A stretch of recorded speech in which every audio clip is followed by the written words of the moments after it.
Etkin kemini koyman, daşından gayratlık görünecek bolman. Kemçinin ayda Özcan, öykünü men boyun alma başar. Hüneri öğrende yiğren, ussat bol gözüne tingren. Oğudur edenden öğreden yengin, tikin tikip dara katma başar.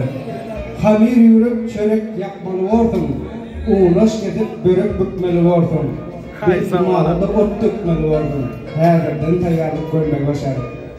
İyişeden de etkin kemini koy. Komşu kolum ile tilaşıklı ol. Urşaytan yarışmağa yer koyun. Değiliptir iyi halata atın soy. Toyada yatıkın barma başar. Yuğulun karının tağız kuş yağlı. Özcan koy çektin senin karın.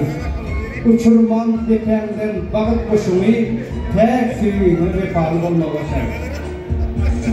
Bardı geldi sözün adaşta, bukcağımı bağlayıp durma öyüne. Çıkan deyip çiğdanımda şolurmuş, başkalarına dönüp gelmeye başardı. Tanımağın baylığa, altın gümüşe, karzı dünyalıktan saklanacak olgun. Adam için ul baylık sarlıktır, Özcan'ın kadını bilmeye başardı. Tamam, Özcan bak doğru. Yedip bana yine etmem, oğlum olsun. Hemşe şartlıklı kulların iyi elbet bunun şunlukyan şartlıklı kulun olsun. Yedip bana dokuz günden oğuldur, değildir çağağımız olsun. Ele hürdüzü hiç vakit kesilmesin. Hemşe şartlıklıda denk paylaşalım.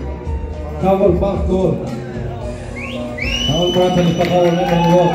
Yaşlarından yaşlanmadan gelen genellerini hatırlarına adresine mağdur olarak gördüm bırakmadan ama aramadaş Özcan sonunda ben toyun devam etti o bilgin yatını bırakın doğru ama isteşlemeden o uğrun adamın şahidi cennetin tüm şahsıdan